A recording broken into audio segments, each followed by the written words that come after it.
July 30th, 1943. 4 feet wide, 5 feet long. Negative 60 degrees. 1 man. 2 guns, and a 10-second window between life and death. Level 1 reality, the tail gunner position. The 8th Air Force called it the loneliest job in the war.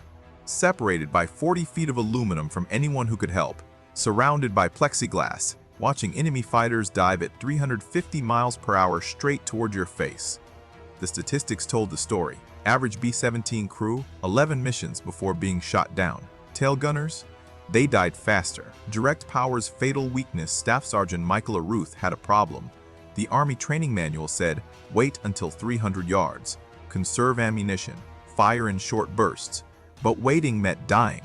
By the time a tail gunner opened fire at 300 yards, the German pilot was already shooting. The first rounds punched through plexiglass before the American could react. Aruth had watched it happen. Mission 6. The bomber off his right wing took a direct hit. The tail gunner never fired a shot. 8 parachutes emerged. The tail gunner wasn't among them. The doctrine demanded patience. The doctrine was getting men killed. The trap. When the system fights you. The problem was geometry, and the Luftwaffe knew it. German pilots understood American training. They exploited the manual like a roadmap. They opened fire at 600 yards because they knew the Americans would hold their triggers to 800 rounds per gun. Sounds like a lot until you do the math. 15 attacks per mission, 50 rounds per burst. Run the numbers and you're firing your last bullet with 200 miles of hostile airspace still to cross. The trade-off was brutal. Fire early and risk running dry. Wait and risk never firing at all. Dead men have no use for reserve ammunition. The rebellion. Breaking the rules that break you. Aruth made a decision. Mission 4, June 1943. Submarine pins at St. Nazaire. 2 Messerschmitts closed from behind. Classic tail attack. Standard doctrine said, wait. Aruth opened fire at 700 yards. The tracers arced across the sky, falling short at first, then climbing toward the lead fighter. The German pilot saw the fire coming and broke off before reaching cannon range. Neither fighter scored a hit. The crew chief questioned him after landing. You just burned 200 rounds on one engagement. At this rate, you'll run out over Germany. Aruth's response? Better to run out of bullets than to die with a full magazine? To paradox. When weakness becomes strength. Other tail gunners called it reckless. Wasting ammunition violated everything the Army Air Force taught. But Tandleo kept coming home. Mission after mission. Crew intact. Other bombers, not so fortunate. By mid-July, 3 aircraft from the 527 Squadron had gone down. 30 men lost. The pattern was impossible to ignore. The gunner breaking the rules was surviving. The gunners following doctrine were dying. July 30th. The mission to Kassel. 300 German fighters waiting. This would be the test. The Kruppable.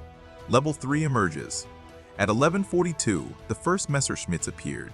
Aruth opened fire at 800 yards. The lead fighter broke off trailing smoke. Confirmed kill number 1. Wave after wave. 47 minutes of continuous attacks. Aruth fired at everything within range, burning ammunition at 3 times the recommended rate. His gun barrels glowed red. 12:29. A Bf-19 approached from directly astern. The pilot had extraordinary courage or poor judgment. Aruth centered the fighter in his gun sight and held both triggers down. 6 continuous seconds. Over 100 rounds. The Messerschmitt disintegrated. The engine separated from the fuselage. The wings folded backward. Confirmed kill number 2. Then came the bombing run. 11 minutes flying straight and level. Maximum vulnerability. The Luftwaffe knew it. The wound. When the system strikes back. A Focke-Wulf 190 dove from the 5 o'clock position. Aruth fired. The rounds struck the fighter's wing root. But the pilot kept coming. 20mm fragments ripped through the plexiglass, shredding Aruth's flight suit, burying themselves in his left arm and shoulder. His left gun jammed. Hydraulic fluid sprayed across the compartment. Blood pooled on the floor, freezing instantly in the sub-zero air. He kept firing with the right gun, one-handed, bleeding. He tracked the wounded Focke-Wulf as it pulled away. A final burst caught the fighter's tail assembly. The aircraft snap-rolled and dove toward the ground. Kill number 3. 400 rounds expended, 63 remaining, 3 German fighters destroyed, and the mission was only half over. The return. Structural power under fire. The return flight. 250 miles back to England, 1 working gun, 63 rounds. The mathematics demanded a different approach. 3 engagements, 20 rounds each. Every trigger pull had to count. At 13:31, 2 Bf-1 Hunts closed from behind. Aruth waited until 500 yards, then fired a precise 12-round burst. The Messerschmitt rolled, inverted, and dove away trailing coolant. 51 rounds remaining. Tandleo crossed into France at 14:15. The fighter attacks diminished. By 14:37, they'd outrun the last German interceptors. Landing at Kimbolton, 15,052. Aruth couldn't climb out without assistance.